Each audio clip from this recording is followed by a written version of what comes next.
Las declaraciones de un canónigo de la Catedral de Osnabrück en Alemania, el padre Molitor, realizadas junto a un pastor luterano de apellido Baum, han puesto de manifiesto, han sacado a la luz un sacrilegio que se viene cometiendo desde junio del año pasado, junio de 2023. Se trata de lo que ellos llaman hospitalidad eucarística. En esta diócesis, que en aquel momento tenía un obispo que después fue cesado precisamente por haber sido muy tolerante con abusos sexuales a menores, en esta diócesis alemana, desde hace, como digo, más de medio año, los esposos, los cónyuges o compañeros de los católicos que sean protestantes, luteranos, pueden acudir a comulgar cuando quieran. Este hecho en sí mismo es escandaloso porque es un sacrilegio. Como es sabido, los luteranos tienen un concepto diferente de los católicos en muchas cosas, pero de una forma especial en los sacramentos. Ellos sí creen en la presencia real del Señor en la Eucaristía, pero solo mientras dura la misa. Después el Señor se va y eso se vuelve a convertir en pan y en vino. En nombre de lo que llaman la hospitalidad eucarística, están permitiendo que comulguen personas que no tienen la fe católica, y comunión significa estar de acuerdo en algo, y en este caso es esencial estar de acuerdo en la fe católica, al menos en lo que hace referencia a la Eucaristía, es decir, que el Señor está presente en el pan y en el vino consagrados, no solamente desde el momento de la consagración hasta que acaba la misa, sino también después, más tarde. Por otro lado, hace falta estar en gracia de Dios, y los luteranos no tienen el sacramento de la confesión. Por lo tanto, dos cosas que van en contra de la enseñanza de la Iglesia. No hay comunión en la fe y no hay acto de arrepentimiento sancionado con la confesión, con la absolución. El pastor Baum lo dice con toda claridad en la entrevista. Dice, antes teníamos que entrar sigilosamente.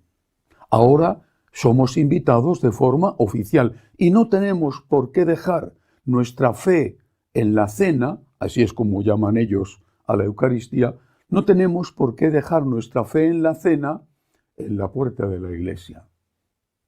El propio pastor reconoce que antes de esta comunión con la Eucaristía católica, eran más descuidados con el pan supuestamente consagrado, porque ellos no pueden consagrar, y que ese pan sobrante se lo daba, lo dice él, a los gansos.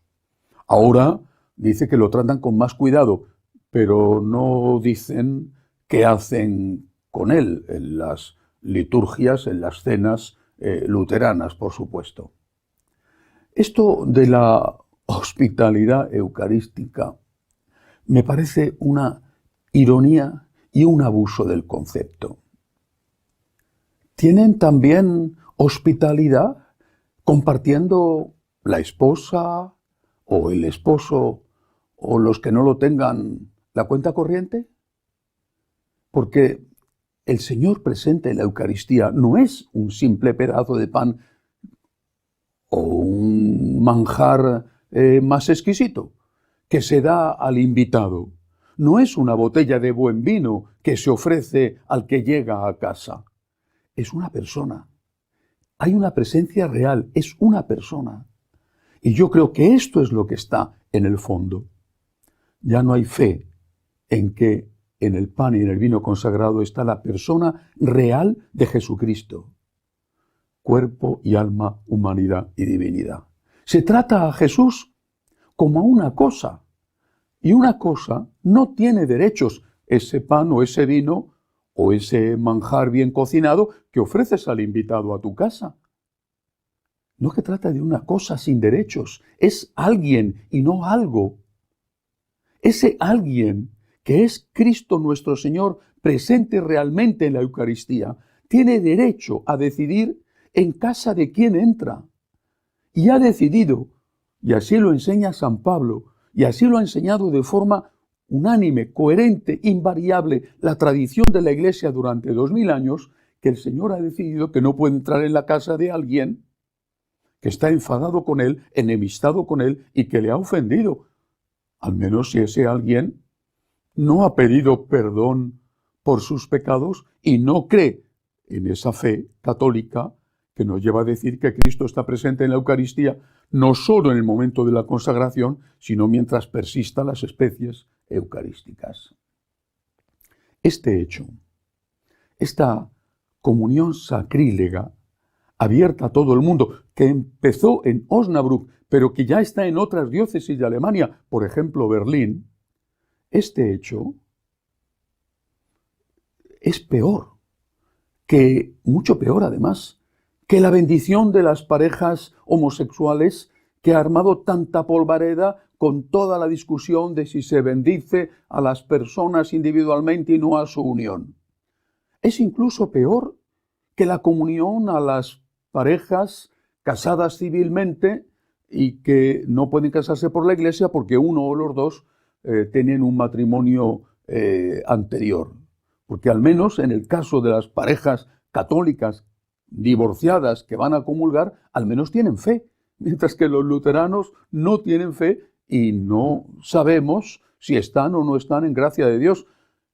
Es cierto que los sacerdotes, en la mayor parte de los casos, no podemos saber si está en gracia el que viene a comulgar. Pero cuando lo sabemos, como en este caso, no podemos dar la comunión. Esto es algo que a cualquier sacerdote le tiene que, sinceramente lo digo, encrespar.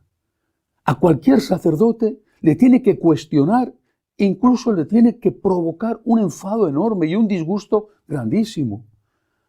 Hay muchos sacerdotes en la historia de la Iglesia que han muerto y han sido mártires por defender la Eucaristía. Y ahora resulta que se da la comunión oficialmente a personas que no comparten nuestra fe y de las cuales no podemos saber si están o no están en gracia de Dios, porque para ellos no existe el sacramento de la confesión. Es un hecho gravísimo. Y es un hecho gravísimo también que esto sea tolerado. Recientemente, el Dicasterio de Doctrina de la Fe ha publicado un documento excelente, donde dice que si se cambian las palabras exactas del rito del bautismo o de la consagración eucarística, no se produce ni el bautismo ni la Eucaristía. Me parece excelente que el cardenal Fernández haya hecho público este documento. Pero desde el año pasado que están cometiendo sacrilegios sin que a los de Osnabrück, a los de Berlín o a tantos otros en Alemania y no solo allí, se les diga nada. A mí me parece que el silencio, por ejemplo, del dicasterio para el culto divino o de la propia doctrina de la fe, es un silencio que les convierte en cómplices de alguna manera. Es verdad que no lo aprueban, pero tampoco dicen nada. Y esto lleva ocurriendo casi un año ya. Una iglesia que no ama al Señor. Una iglesia que no tiene la Eucaristía como centro, que no adora a Cristo presente en la Eucaristía, que no le respeta, que no intenta, con los medios que puede tener, que el Señor sea respetado y amado, que el Señor sea adorado, que el Señor sea tratado con la dignidad que merece. Una iglesia que olvida sus raíces, pues es una iglesia de la que hay que cuestionarse si de verdad Cristo es lo más importante para ella. A mí, por lo menos, el hecho de que se dé la comunión a personas, repito, que se sabe que no tienen nuestra fe, eso me produce un dolor inmenso. Y estoy seguro de que la inmensísima mayoría de los sacerdotes y de los obispos están de acuerdo conmigo. Le pido a Dios que este sacrilegio termine cuanto antes y que los que tienen una responsabilidad para conseguir que esto acabe, actúen también lo antes posible. Recemos.